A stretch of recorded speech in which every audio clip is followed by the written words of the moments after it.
Hey there, no problem, parents. It is day 2 of volume 2 book launch. No problem parenting, resources and stories that create confidence and connection. We've already hit bestseller and new releases. And today we are promoting the Kindle link. You can grab the book for just $1.99 on Kindle. You don't have to have a Kindle subscription. You simply just need to download the Kindle app on your computer, phone, or tablet, and purchase the book for just $1.99, and then you can start reading it right away. And I thought it would be kind of fun to just come on and share a little bit about my chapter.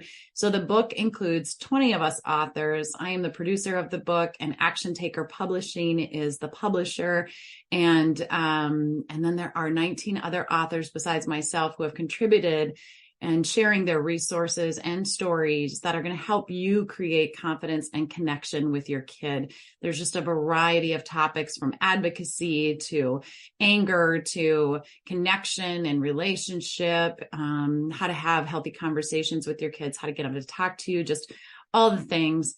And once again, I'm just humbled and honored to have so many guests on my podcast, the No Problem Parenting podcast, that have now become authors in my book. So a total of 40 other authors besides myself, and a business spotlight ad in the second book as well. So guys, I'm just here to share a little bit of my chapter and give you a little teaser for the book. So my chapter is called "You Are the Expert of Your Child. I Believe in You." Grab a cool beverage. If you're in Minnesota, we are in a heat wave, believe it or not. And so just grab a beverage, sit back, put your earbuds in, and listen to a little bit of my story. So for as long as I can remember, I've had a passion for helping families and children. I knew early on that it was my calling, but the real turning point for me, when I realized that my passion might very well become my career, started in 1993 when I met Elizabeth. She was 10 at the time, and her family. I'd been working as a paraprofessional for children with special needs in our local school district while attending college. A parent of a kindergartner with Down syndrome had asked if I'd be willing to provide additional after-school care for her daughter. I agreed and was hired part-time by a nonprofit agency and became a personal care attendant, or PCA. Several months into the PCA job, my supervisor asked if I'd be able to take on another client, a 10-year-old who was diagnosed with reactive attachment disorder, or RAD. Aside from having a full plate, I was a full-time student, a full-time paraprofessional with the school, a part-time PCA, and a waitress on the weekends. I knew nothing of mental health, especially not RAD, so I declined. Well, my supervisor was persistent, and a part of me wondered if she knew something about my skill level that I didn't. So I went to the public library and looked up the diagnosis of RAD on microfiche. No Google back then. My first thought was, what the heck? I am so not qualified to support this family.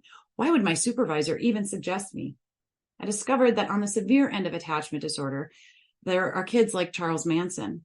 He was in 25 foster care homes by the age of 10. Could that even be true? And if so, I wondered, how could he possibly develop a conscience that allowed him to believe that adults were trustworthy and loving? Now, I'd heard of the horrific acts of Charles as an adult, and I could only fearfully imagine what a young Charles must have been like. I was intrigued, curious, and admittedly freaked out. What if the child they wanted me to care for was as unattached and disconnected as Charles? Again, I declined the request to work with the family. It was my supervisor's 4th phone call, my avid learner attitude, my curiosity, and Mrs. Overdo-It desire to help others that eventually caused me to say, okay, I'll give it a try. I spoke with the child's stepmother. I heard the desperation in her voice, and I became determined to gain the knowledge and skills to help them. A few days later, I arrived at the family's house. I walked onto the wooden porch and knocked on the door. The stepmom answered and said, "Here she is. Dad and I are going outside for a break. She's all yours." And I thought, wow, no wonder this kid has problems. These parents are strict and intense. I looked at the beautiful young girl, smiling brightly with rosy red cheeks and a sweaty forehead, and I thought she must have just come in from running around in the backyard. I would later learn that Elizabeth had been having a tantrum for the past 2 hours. But when she heard my footsteps on the wooden porch, she stopped screaming, pulled herself together, and turned on a smile. Well, her mom and dad were exhausted and drained from the tantrum and counting down the minutes until I arrived. Their intense greeting was out of desperation for a much-needed break. You see, Elizabeth was a beautiful girl. Her illness wasn't visible on the outside. Her teachers described her as somewhat quiet and very polite. She was a straight-A student, and her parents agreed. She could be charming, and she could turn rage on and off just as fast as the light switch on your wall. Her early life trauma experiences, neglect, and break in attachment from her birth mother caused her to protect herself, believing that she had to be in control of everything and that even loving people would hurt her. Although her birth father was given twice-a-month weekend visitation and gained full custody on her first birthday, the damage was done, and love was not going to be enough for this little girl. Because of her charm and brilliance, no one believed her parents when they said she could be dangerous. Now, the first few times I met Elizabeth, I had difficulty believing it was true too. She was very polite, and we had good, quiet conversations. I often caught myself wondering more about her seemingly strict parents' behavior than hers. Still, while I couldn't see what her parents saw, I listened to every word they said, every experience they shared, and everything they had tried to help their daughter. And then, after just 2 months' time, 30 hours a week in the family's home, Elizabeth's true colors came through. I began to see what her parents had been experiencing for years. She was very troubled, angry, deceptive, and yes, she was at times dangerous. Elizabeth trusted no one, including me. Now, despite having several diagnostic assessments that didn't include the RAD diagnosis, 7 out of the 13 assessments found that's in fact what she had. She was suffering from reactive attachment disorder, yet the parents' cries for help were questioned and even judged.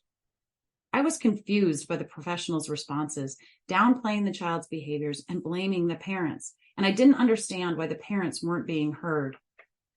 Many of the professionals averted the diagnosis altogether. No one wanted to or knew how to help this child and her family. My determination to help the family pushed me to read every book, listen to experts present on attachment, and ask questions of my college professors to better understand RAD.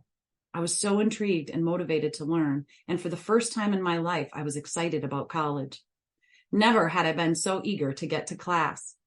See, I wasn't a great student, traditionally speaking, and I had to work super hard to get through my courses, but this diagnosis and my experience with the family fired me up and made me excited to learn more.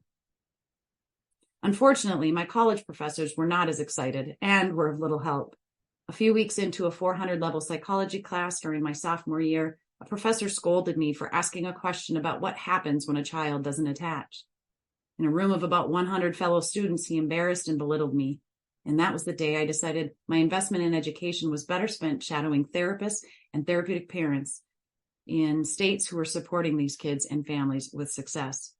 I didn't need a degree, and I really had no desire to be a therapist. I just wanted to help families with their real-life, day-in and day-out challenges in their home. I left college and my full-time professional job at the school and began working full-time with Elizabeth's family, determined to find the best therapeutic treatment for them, which we did a long year later. I acquired so much knowledge that year, but nothing taught me more than my regular meetings with Elizabeth and her parents. What they needed most was to be heard, acknowledged, accepted, validated, and supported. They were hardworking, dedicated, smart, fun, generous, and very loving people.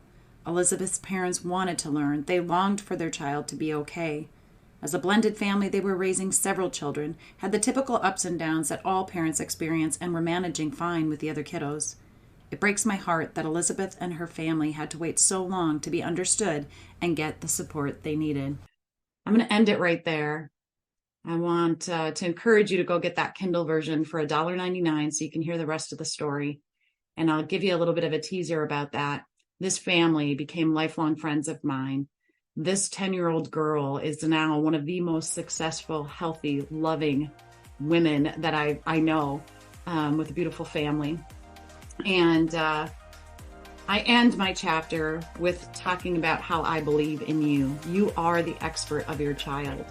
And so I encourage you to go get the book. finish reading this chapter and all the chapters from the other 20 authors in the book that are here to help you become that confident leader that your kids crave you to be.